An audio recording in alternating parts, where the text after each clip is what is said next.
பச்சை பொய்ய சொல்லிட்டு இருக்காரு. பல பேர் நம்ம மக்களுக்கு தெரியல. இந்த ஆட்சியில் செய்கிற அக்கிரமம், இந்த ஆட்சியில் பேசப்படுகிற பொய் மக்களுக்கு தெரியல.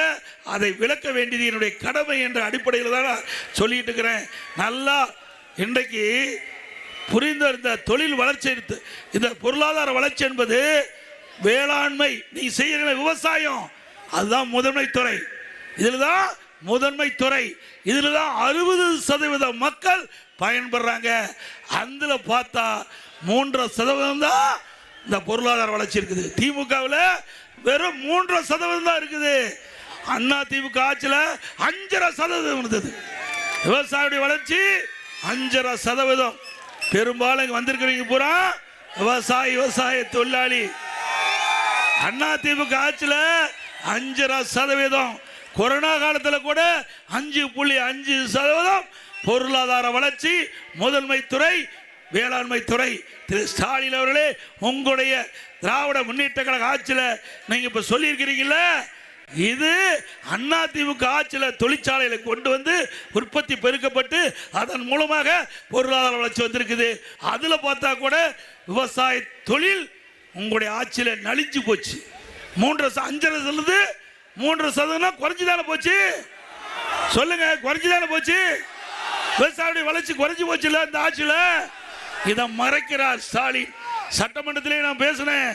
திரு ஸ்டாலின் அவர்களே, விவசாயம் பிரதான தொழில். 60% மக்கள் விவசாயத்தை நம்பி வாழ்ந்து கொண்டிருக்கின்றார்கள். உங்களுடைய ஆட்சியில் பொருளாதார வளர்ச்சி 2 இரட்டை இலக்குன்னு சொல்றீங்க. ஏன் விவசாயத்துறையில் முதன்மை துறை வேளாண்மை துறையில் குறைஞ்சு போச்சுன்னா பதில காணோம். அது மட்டுமல்ல, இங்க ராஜான்னு ஒருத்தர் இருக்கார், தொழில்துறை மந்திரி. அவர்கிட்ட நான் கேள்வி கேட்டேன். மக்கள் கேட்குறாங்க, நிறைய தொழிற்சாலை கொண்டாந்துட்டீங்க, அந்த தொழிற்சாலையுடைய நிலை என்ன? எத்தனை புரிந்துணர்வு ஒப்பந்தம் நடைமுறைக்கு வந்திருக்குது? எத்தனை தொழிற்சாலை ஆரம்பிச்சிருக்கிறீங்க? எவ்வளவு முதலீடு பண்ணியிருக்காங்க? ஒவ்வொரு தொழிற்சாலையுடைய நிலைமை என்ன?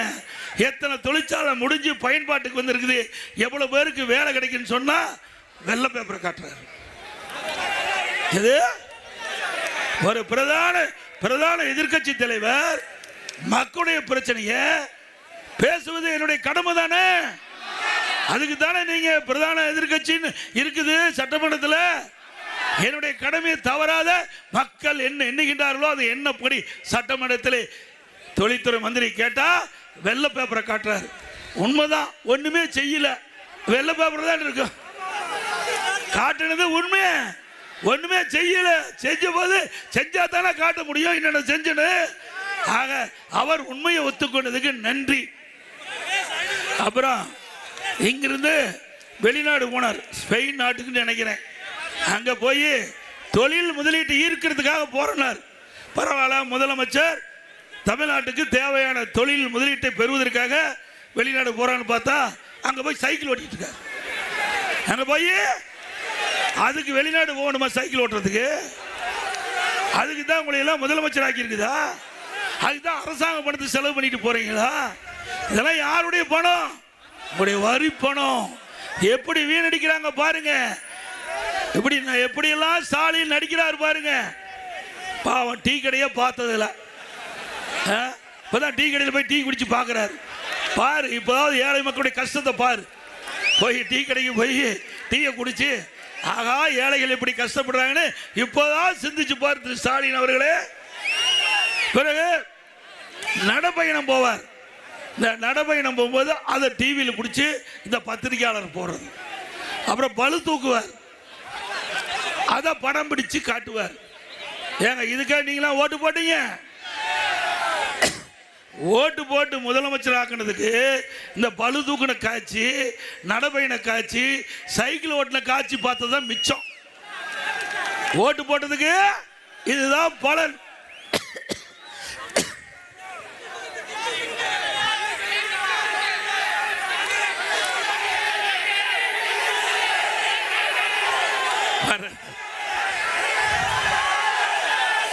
அதோட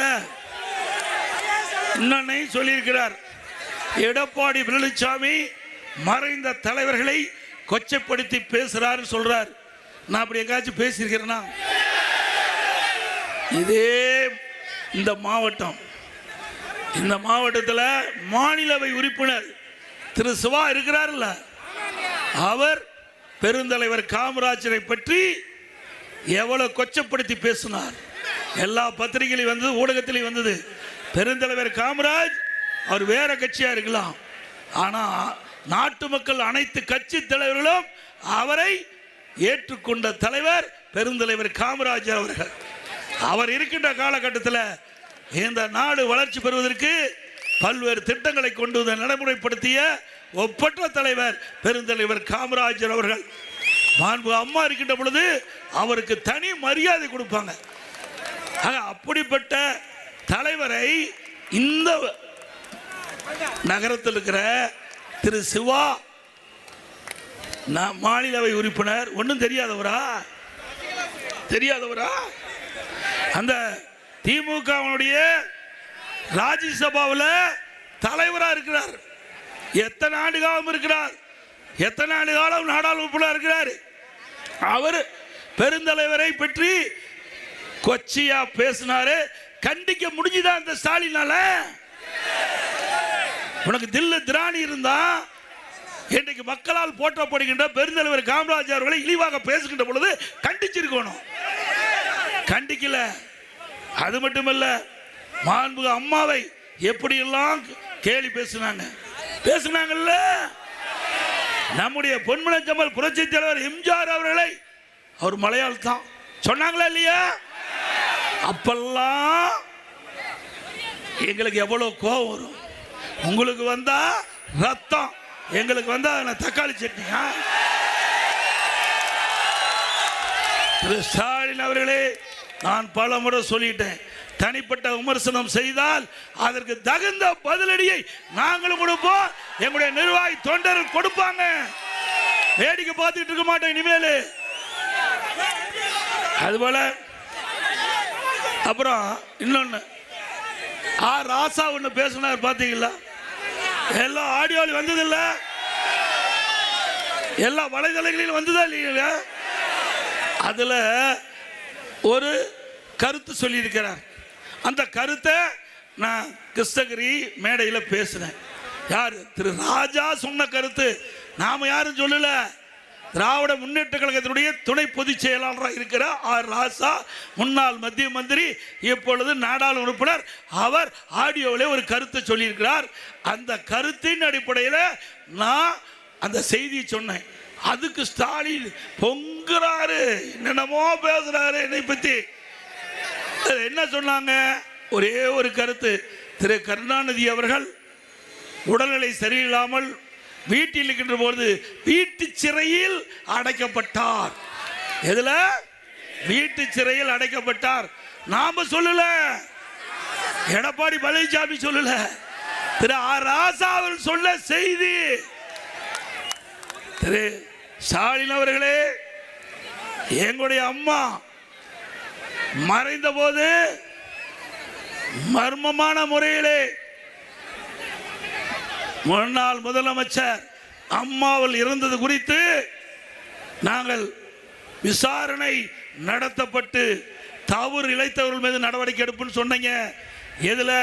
2021 திராவிட முன்னேற்ற கழக தேர்தல் அறிக்கை 22ஆம் நம்பர் என்று நான் கருதுறேன். அதுல சொல்லியிருக்கிறீங்க. அதே போல எப்பொழுது ராசா அவர் சொல்லியிருக்காங்கல்ல, திரு கருணாநிதி அவர்கள் எதிரியா இருக்கலாம், ஆனா இந்த நாட்டுடைய முதலமைச்சராக இருந்திருக்கிறாரு. அதனால திரு ராசா அவர்கள் சொன்னது சரியா தவறா என்று விசாரிக்கப்பட்டு, அப்படி விசாரணையில் உண்மையாக இருந்தால் யாராக இருந்தாலும் விசாரணைக்கு உட்படுத்தப்படுவோம். அந்த விசாரணையில் தவறு உள்ள என்ற பட்சத்தில் சரியான தண்டனை வழங்கும். உங்களுக்கு வேணா அப்பாவா இருக்கலாம், அண்ணா திமுக விடாது. நீங்க தான் சொன்னீங்க அண்ணா, திராவிட முன்னேற்ற கழக தேர்தல் அறிக்கையிலே எங்க பற்றி பேசுனீங்களா, எங்க அம்மா பத்தி. அதே மாதிரி முன்னாள் முதலமைச்சர் திரு கருணாநிதி முன்னாள் முதலமைச்சர் தானே. அப்ப இங்க ஒரு நாய் அங்க ஒரு நாயமா? சரியான தீர்ப்பு தானே கொடுக்கணும். ஆக திரு ராசா அவர்கள் ஆடியோவில் வெளியிட்ட செய்தி விசாரிக்கப்படும். விசாரிக்கப்படுகின்ற பொழுது அதில் உண்மை இருக்கும் பட்சத்தில் சட்ட நீதியாக எவ்வளவு பெரிய ஆளாக இருந்தாலும் நடவடிக்கை எடுக்கப்படும்.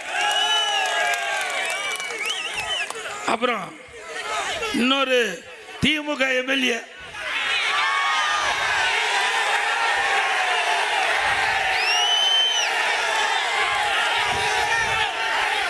அவரு எல்லாம் பணத்தை திருடுவாங்க, நகையை திருடுவாங்க,